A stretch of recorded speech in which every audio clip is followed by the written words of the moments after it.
இப்போ நிறைய துறையில் இருக்குது. நடிகர்கள் மட்டும் எல்லா துறையிலும் இருக்குது. சாதாரணமாக என்ன எந்த விஷயத்தையும் எதுவும் சொல்ல முடியாது. அவங்கள பாராட்டணும். மூத்த கலைஞர்கள், பெரிய கலைஞர்கள்லாம் பைசா பெருசாக வாங்குறவங்க இல்லை. மூத்த கலைஞர்கள்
எல்லாரும் என்பது உங்களையும் சேர்த்துதான். நாமெல்லாம் ஒரு தாய் வயிற்றில் பிறக்க முடியாத காலத்தில் வெவ்வேறு தாய் வயிற்றில் பிறந்திருக்கிறோம். அதே ஒன்றுடன் எப்போதும் ஒற்றுமையுடன் இருந்து செயல்படுவோம் என்று கூறியிருக்கிறோம். அடுத்து தீர்மானங்கள், ஒவ்வொரு தீர்மானம் நான் படிக்கிறப்போ உங்களுடைய எந்திரிச்ச நிலை உங்களுக்கு எந்திரிக்கோட எல்லாம் கைத்தப்போட அளிக்குமாறு அன்போடு கேட்டுக்கொள்கிறேன். இந்த ஒரு மேடை தான் பயன்படுத்த முடியும். இத்தனை பேருடைய ஒட்டுமொத்த குரலா இவ்வளவு நேரம் நடிகர் சங்கத்துக்காக பேசுனீங்க. நான் என்னுடைய தொப்புள்முடி உறவுகளுக்காக சில விஷயம் பேசணும். அதுக்காக தான் ஒன்றும் இல்லை. நன்றி. நம்ம தென்னிந்திய நடிகர் சங்கத்துல இருந்து ஏஆர் ஓப்பன் நான் மெம்பர்களை கொஞ்சம் அதிகமா பயன்படுத்துறாங்கிற ஒரு குறை இருந்துட்டே இருக்கு. நாசர் சார் கையங்களமா சமீபத்தில் பிடிச்சிருக்காரு. அந்த படத்தை தயாரித்த தயாரிப்பாளர் நிறுவனத்துக்கு தெரியாது. ஆனா நாசர் சார் பார்த்து அந்த ஸ்பாட்ல பிடிச்சதுனால இன்னைக்கு அந்த தயாரிப்பு நிறுவனத்துக்கு தெரியாதுன்னு சொல்லி உடனடியாக இங்க சென்னை வந்த உடனே நம்ம உறுப்பினர்களுக்கு வேலை வாய்ப்பு பெறப்பட்டது. அந்த வேலை வாய்ப்பு இனிமேல் நம்ம நடிகர் சங்கத்தினுடைய கரும்பலகையில் வெளியில நான் மெம்பர் எவ்வளவு பேர் பணிபுரிகிறாங்க, மெம்பர்ஸ் எவ்வளவு பேர் பணிபுரிகிறாங்க ஏஆர் ஓப்பன் மூலமா தெரியப்படுத்துறது போர்டுல வரணும்.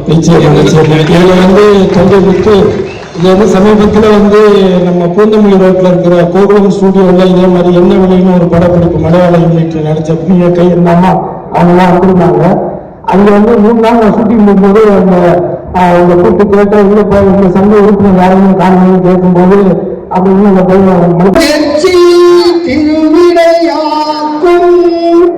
முகத்தின்மை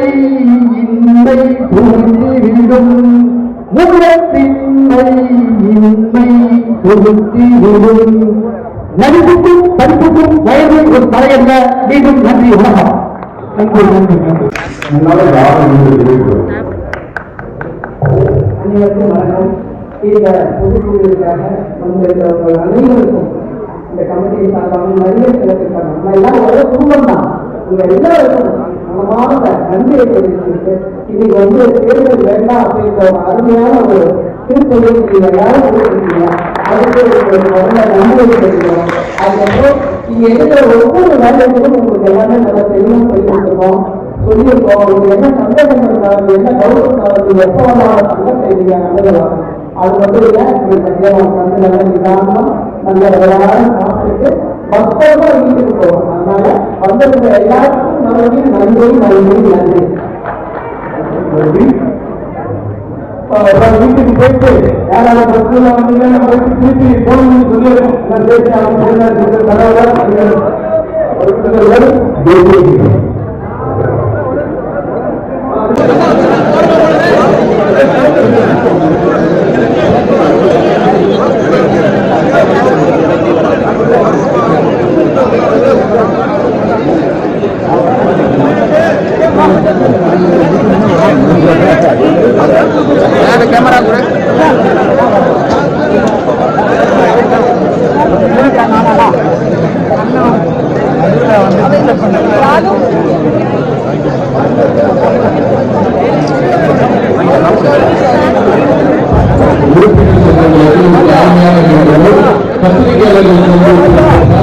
அதெல்லாம் சொல்லியிருக்காங்க. அதுக்கெல்லாம் விதிமுறையெல்லாம் வச்சிருக்காங்க.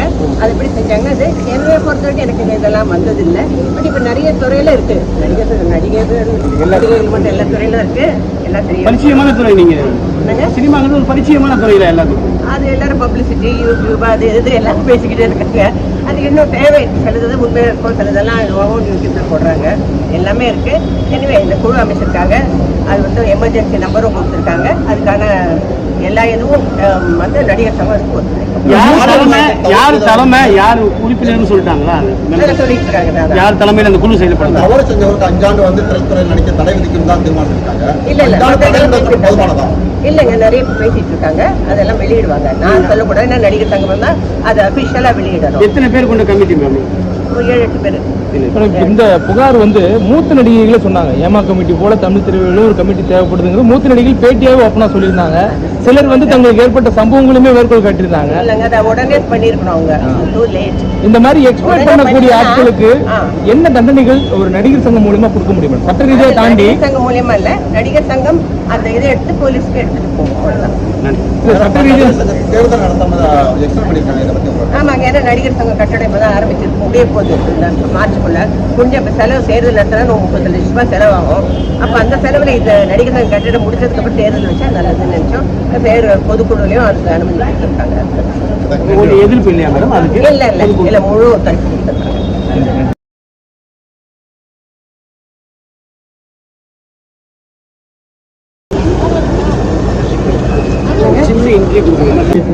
முடியுமா? சாதாரணமா எந்த விஷயத்தையும் எதுவும் சொல்ல முடியாது. அவங்கள பாராட்டணும். அது தவிர வேலையே கிடையாது. அடுத்த எலெக்ஷன் அவங்களுக்கு என் ஓட்டு சத்தியமாக சொல்கிறேன். வேறு யாருக்கு போட முடியும்? அவங்க தான். பெரிய மண்டபம், டான்ஸ் ஹால், தியேட்டர், அந்த தங்கத்துக்கெல்லாம் எல்லாம் பண்ணி கொடுத்துருக்காங்க. 1,700 ஸ்கொயர் ஃபீட்டு நினைச்சு கூட பார்க்க முடியாது. இதில் இந்த பெண்கள் தொடர்பான ஒரு கமிட்டி அமைக்கப்பட்ட பெண்களுடைய பாதுகாப்புக்காக கேரளாவில் ஹேமா கமிட்டி, நமக்கு இருக்கிற விசாக கமிட்டி அவங்களுக்கு தான் பாதுகாப்பு பண்ண முடியாது. செருப்பால் நிச்சா போயிடுவாங்க. நாங்கள் போய் பாதுகாக்க முடியும்? அவங்க தான் பாதுகாத்துக்கணும். ஏன்டா ஆனால் அப்படிதான் போயிட்டு போவாங்க. என்ன பண்ண போகிறாங்க? யாரையும் இப்போ பெண்கள் ஒன்றும் பண்ண முடியாது. அவங்க கையில் இருக்கலாம். நடிகர்கள்லேயே பெண் நடிகர்கள் துணை நடிகர்கள்ட்ட அதிக பிரச்சனை இருக்கு. அவங்களுக்கு மாற்று இடம் இல்லை, உடை மாற்று எல்லா சங்கங்களையும் சொல்ல வர பிரச்சனை தான். துணை நடிகர்களுக்கு செய்யறாங்க. எல்லாம் செஞ்சுட்டு இருக்காங்க, செய்யணுங்கிறாங்க, செய்வாங்க. அவ்வளோதான். நம்ம எல்லாரும் மெம்பர்ஷிப் ஆகணும், பணத்தை கொடுக்கணும், கொடுத்தா அவங்களுக்காக போவோம். நிறைய இருக்கு. எல்லாருக்கும் நல்ல காலம் வரும். Follow drawing. ஜெனரல் பாடி மீட்டிங்க்கு வந்தேன். ரொம்ப நல்லா நடந்தது. ஒவ்வொரு தீர்மானங்களும் ரொம்ப பேசினாங்க. முக்கியமா எந்த சட்ட சச்சரவுகளும் இல்லாம, சலசலப்பு இல்லாம, நீதான் பேசணும் நான் தான் பேசணுன்ற அந்த இதுவுமே இல்லை. அந்த இதுல எல்லாம் பார்க்கும்போது அது ஒரு ஒருத்தர் தான் பண்ணணும், நம்ம கீழே தான் எல்லாரும் இருக்கணும், ஒரு ஆணவம் இருக்கும். அந்த ஆணவம், அந்த ஆதிக்கம் அதெல்லாம் இங்கே இல்லை. எல்லாருமே ராஜா சார் ஆகட்டும், விஷால் சார் ஆகட்டும், கார்த்திக் சார் ஆகட்டும், கருணா சார் ஆகட்டும், முக்கியமாக பூச்சி முருகன் சார் ஆகட்டும், எல்லாருமே ரொம்ப நல்லா பேசினாங்க. ஃபங்க்ஷனும் ரொம்ப அழகாக நடந்தது. இது மாதிரி எல்லாமே எல்லா சங்கங்களும் இந்த மாதிரி நடந்ததுன்னா ரொம்ப சந்தோஷமா இருக்கும். அது இல்லாமல் முக்கியமான ஒரு விஷயம் அவங்க சொன்னாங்க, இந்த கட்டிடம் கட்டி முடிக்கணும்னா இந்த 3 வருஷத்துல முடிய போகுது. அடுத்த மாதத்தோடு முடிச்சு அது நடக்கிறதுக்கு வாய்ப்பு இல்லை. அதெல்லாம் இன்னொரு 3 வருஷமும் எக்ஸ்டெண்ட் பண்ணணும்ட்டு அப்படின்னு சொல்லியிருக்காங்க. அது உண்மையிலேயே ஆஸ் ஒரு மெம்பரா நான் உண்மையிலேயே ரொம்ப சந்தோஷப்படுறேன். ஏன்னா இந்த இது செலவாகுது பாருங்க, இந்த தேர்தல் விஷயத்துல செலவாகுது பாருங்க, அந்த செலவுகள் எல்லாம் கம்மி பண்ண அது ஏதோ அந்த அணில் ஒரு உபகாரம் பண்ண மாதிரி அந்த ஒரு சிறு சேமிப்பு அந்த கட்டடம் கட்டுறதுக்கு உதவியா இருக்கும் அப்படின்றது என்னுடைய பர்சனல் அபிப்பிராயம். அதனால இன்னும் 3 வருஷத்துக்கு இவங்களே நீடிச்சு இது இன்னும் நல்லா செயல்பாடு பண்ணி நிறைய மூத்த கலைஞர்களுக்கு, நாடக கலைஞர்களுக்கு நிறைய விஷயங்கள் சாதிக்கணும் என்று என்னோட ஆசை. நிச்சயமா அதுக்கு ஆண்டவன் துணை புரிவர். சொல்லும்போது ஏன்னா மூத்த கலைஞர் அவங்கெல்லாம் அவங்க வாழ்ந்த காலத்துல இன்னும் அவங்க இருந்துட்டு இருக்காங்க. அப்படின்ற போது நம்ம அந்த காலத்துல நாம இருக்கணும்ன்றது ஒரு பெருமையான விஷயம். உண்மையிலேயே அவங்க நிறைய பேர் இதுக்கு முன்னாடி இருந்த சங்கங்கள்ல பொறுப்பாளர்கள் யாரும் விஜயகாந்த் சாரை சொல்ல முடியாது. மற்றவர்கள்லாம் யாரும் வந்து அவங்களை கூப்பிட்டு பெரிய கலைஞர்கள், மூத்த கலைஞர்கள், பெரிய கலைஞர்கள்லாம் பைசா பெருசா வாங்குறவங்க இல்லை. மூத்த கலைஞர்களுக்கு இது வரைக்கும் பெருசா மதிப்பு கொடுத்தாங்களான்னு தெரியல. பட் இப்போ விஜயகுமாரி அம்மா பேசும்போது அதான் சொன்னாங்க, என்னை வந்து இவங்க வீட்டுக்கு வந்து என்னை கூப்பிட்டு இந்த மாதிரி டெல்லி கணேஷ் சாரும் அதான் சொன்னாங்க, என்னை வந்து வீட்டுக்கு வந்து என்னை வந்து இன்வைட் பண்ணது எனக்கு ரொம்ப சந்தோஷமா இருந்தது. அது உண்மையிலேயே வந்து இந்த நடிகர் சங்கம் செஞ்சிருக்கு. இந்த அதாவது ஒரு பானை சோத்துக்கு ஒரு சோறு பதன்வாங்க, அந்த மாதிரி இந்த மாதிரி விஷயங்களுக்கெல்லாம் வந்து இந்த நிகழ்ச்சி பெரிய ஒரு சக்ஸஸாக அமையும் நினைக்குது. அதனால இவங்களே கண்டினியூஸாக இருந்து இந்த நடிகர் சங்கத்து கட்டடத்தை நல்லபடியாக முடிச்சு கிரகப்பிரவேசத்துக்கு இன்னும் கோலாகலமாக எல்லாரும் பெரிய நடிகர்கள், அது ஜென்ஸ்லேருந்து லேடிஸ்லேருந்து எல்லாரும் வந்து இதை வந்து சிறப்பிக்கணுன்றது என்னுடைய ஆசை. நிச்சயம் நடக்கும்.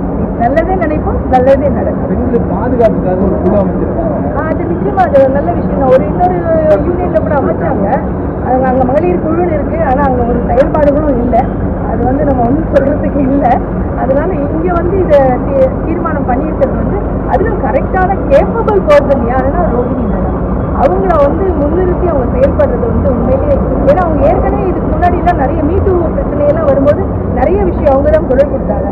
ஸோ அந்த மாதிரி இருக்கிற விஷயங்களுக்கு வந்து அவங்கள ஒரு முக்கியமான ஒரு போஸ்ட்ல போட்டுருக்கிறது உண்மையிலேயே வரவேற்கத்தக்க ஒரு விஷயம். அதனால நிச்சயம் வந்து லேடிஸ்க்குன்னு இல்லை, அப்போ ரோஹிணி மேடம் பேசுறதும் சொன்னாங்க, லேடிஸ்க்கு ஒரு விஷயம் நடக்கும்போது அங்கே ஜென்ஸுங்களும் வந்து பக்கத்துலேயே இருந்து கொஞ்சம் ஹெல்ப் பண்ணணும். ஏன்னா 2 கையும் சேர்ந்தாதான் சத்தம் வரும். அதனால கொஞ்சம் எல்லாரும் ஹெல்ப் பண்ணணும்னு சொன்னாங்க. இது வந்து உண்மையிலேயே இந்த ஒரு பெண்கள் பாதுகாப்புக்காக ஏற்படுத்தப்பட்ட இது வந்து வரவேற்கப்பட வேண்டிய ஒரு விஷயம். லைக் பண்ணுங்க, ஷேர் பண்ணுங்க, சப்ஸ்கிரைப் பண்ணுங்க. நன்றி.